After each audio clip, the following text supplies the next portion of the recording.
one of the beautiful octopus maidens of the inner lagoon. Lots of multiple limbs, right? Yeah. Jonas had been there for long enough that the only clothing left was an artfully shredded dinner napkin he had tied over his yingle-yangle. Subsisting on a diet of raw crab and seaweed, he had grown lean and taut. His abs rippled in the scorching noonday Tahiti sun. Over time, his biscuity Welsh complexion had turned to a deep taupe. And his formerly doughy body had been honed and carved into a octopus wrestling machine. Little did he know that Princess Uvula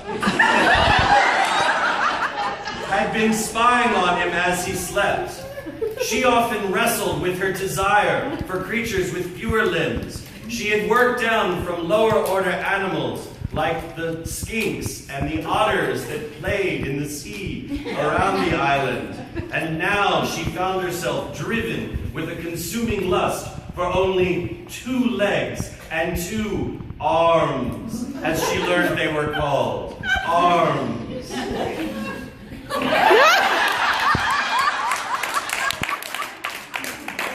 2 arms, but 5 digits at the end of each.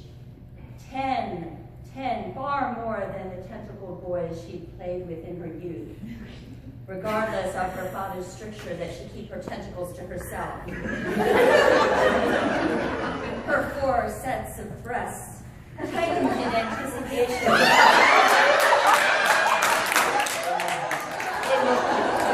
I'm using those breasts. Nipples beating as she studied his rock-hard abs and his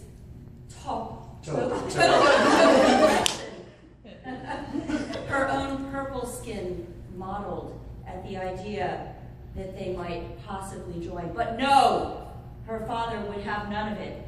He had in mind this cyan-colored boy from another tribe of octopus people. Princess Yuki couldn't stand it because his ink stank. It stank to high heaven, while the man's pheromones called to her through the jungle, which was why she watched him now. And then he cried out in his sleep, flinching just a bit, and he made contact. And at the contact, a lightning bolt shot through her, and she knew that they were destined to be together no matter what her father would say. And then she heard a crashing coming through the forest, and a growl from one of the beasts that her father would keep and sometimes let loose to track prey. And she knew, without a doubt, that they were after her beloved Jonas. Jonas had been fleeing the tiger beasts for some time, even as he penetrated deeper into the jungle. Seeking his octopus maiden, of whom he dreamed at night, a violet tint in the air, the scent of grapes, surprisingly. But those tiger beasts, they controlled the inner palace. Several times they had caught his scent, and he had run back to the seashore and doused himself with the seawater to drown away the scent, but still they tracked him. And now, even as he rose in his dreams, scenting grapes on the evening air, feeling a lightning bolt go straight to his jiggling bits.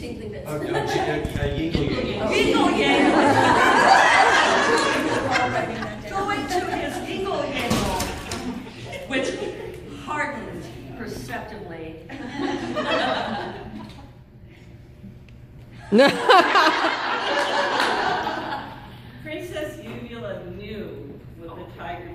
ever after.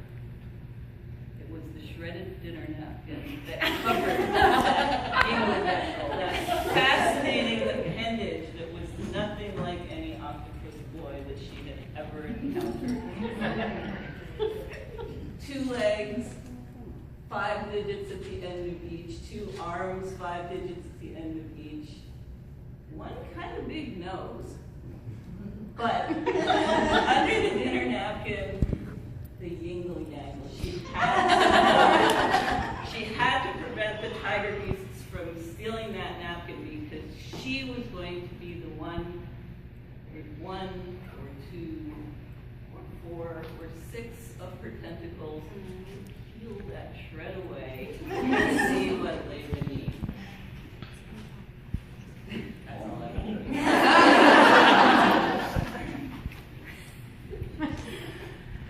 He's been dodging the tiger beasts for weeks, but luckily Princess Uvula had a tiger-resistant ink, and she slid out of the lagoon where he had led the tiger beast, and she shot them with her horrid ink, which did have him thinking that later, if they got to later, that ink might be her lubricant.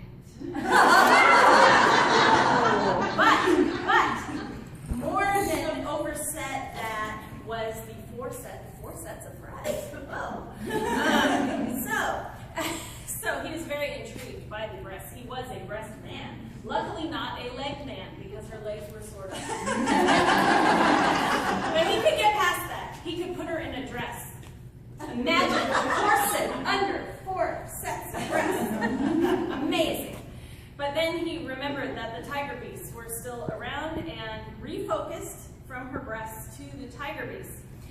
While he was on the island, he had become quite a wrestler and was able to grab a piece of reed, yes, it's a tree, and fashioned it into a, you know, the pole vaulting things. What are those called?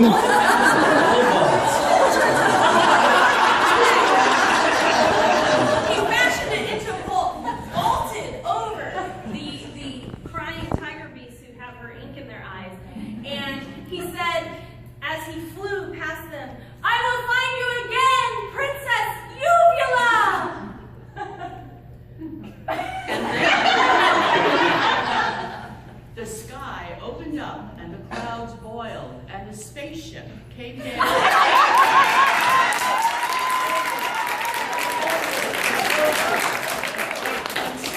The tiger landed, and the door slowly opened, the gate lowered, and they could hear from within, Princess Uvula could hear, from within the spaceship, a voice saying, starting 16.